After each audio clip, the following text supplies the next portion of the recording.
Hey everyone, it's Jaden, and today we're taking a look at the new VIN Cube 3x3s. Now, for those who don't know, this is VIN Cube's first 3x3, but not actually their first cube. They've already made 2x2, 4x4, and 5x5, but this is the first time they're making a 3x3, so let's go ahead and just dive right into it. So as you can see, we have two versions here. We have one called Racer, and the other is Nova. So the unboxing experience for both of these pretty much identical and pretty standard. Just you open them up, here's the stuff. I think by far the best part of the unboxing experience are these little like cube cases here that kind of remind me of like the Milwaukee like power tools. I would have preferred DeWalt, but you know, beggars can't be choosers. Before we dive into the turning and performance of these cubes, I do want to make it clear that I have already actually tried out these cubes and I've even set one of them up. So these won't be my first impressions, but we're gonna go ahead and start with the Racer version anyway, which is unlubed and on completely stock settings. So for the turning on this cube, it's very light and airy, not quite as much as say a GAN cube, but definitely more so than like Moyu or Chi. And you can probably tell just by the sound, but it's got a bit of a like crunchiness or like crispy sound to it, which I actually kind of like. The overall feel is kind of like Moyu-esque. It's kind of reminding me of the V10, just not as hollow and a bit more like flexible and unstable. Something else you may notice like right away when using this cube is that the exterior feels a lot more like flat and square, and the edges here are a bit like sharper, whereas I think most modern cubes, especially like Moyu ones, are going to be a bit more rounded on the edge and kind of feel a bit more like bubbly, if that makes sense. Moving on to the magnets here, out of the box, they're on a pretty good strength. They're on the weaker setting. There's two of them. There's the weaker and stronger ones. Where they're at right now is actually quite nice, but for those who prefer a bit of a stronger feel, you can adjust them to make them stronger. You'll just use this tool. You'll insert it into that magnet there. There's a little groove for it, and you'll just turn it 180 degrees so the arrow is pointing outward, and that'll mean you're on the strongest setting. Thankfully, you don't actually have to adjust both sides of the edge. You only have to adjust one, so you're making a total of 12 adjustments instead of 24. So now let's go ahead and just take a look under the hood here at the adjustment system. So it's a little hard to see because the centerpiece and the adjustment system are both transparent plastic, which is definitely something I think they could change. But there are these little grooves on this inner ring here that you'll insert the tool into, and you'll turn clockwise to make adjustments to the tension, counterclockwise for the compression.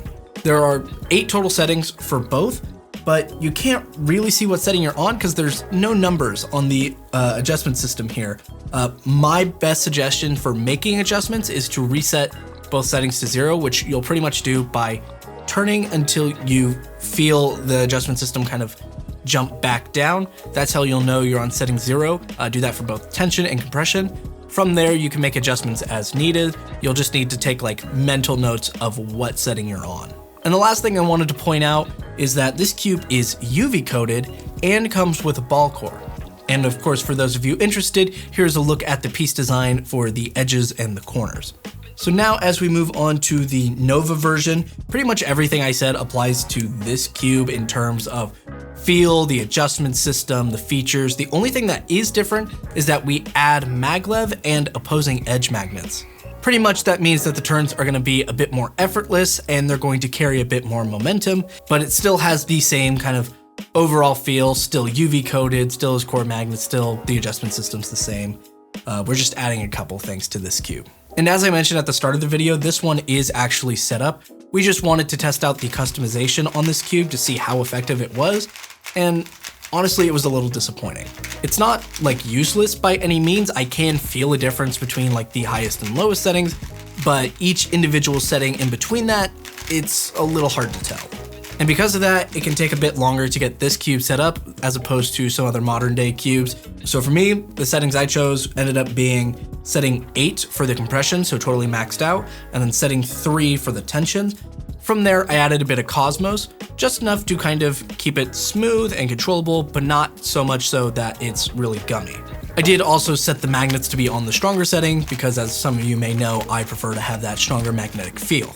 So it's now at this point, I'm just going to give my final thoughts for these cubes while I let some solved play in the background. So let's go ahead and dive into that. So out of the box for both of these cubes, I wasn't really impressed. Now there were things I did enjoy, like the lighter, airier kind of crispy turning feel, along with the more kind of classic feeling exterior where it's kind of more flat and square. But there were also things that I didn't like how loose and flexible the cube was, and just out of the box, the performance was not great, and the adjustment system as a whole was not really speaking to me either. There was no clear indications for what setting you're on, and the effectiveness is not really where it needed to be. Because of that, it just takes more time and effort than you would expect to get this cube properly set up, but once you find the settings that work for you, there is a significant performance increase. For me, once I found the settings that I enjoyed, I was pretty quickly able to get my times back down to normal, and even just the other day, I got a sub 6, so clearly these cubes can perform well. It's just up to you whether or not you think the time and effort that's needed to go into these cubes is going to be worthwhile. With all that said, these cubes are good, but not really up to the modern day flagship level. And really all of it just kind of boils down to VIN Cube's lack of experience making 3x3s. Now again, these cubes are good, and I'm sure as they get more feedback from the community and they make more 3x3s, we're gonna see them pretty quickly start to catch up with the likes of Gan, Moyu, Chi. But as of right now, it's not quite at that level, but we're still getting a pretty impressive first attempt at a 3x3. So if you do wanna get VIN Cube's first ever 3x3, go ahead and check out the link in the description below to where you can get them at SpeedCubeShop.com. So that's pretty much it for this video. I'll see you guys in the next one. Take care.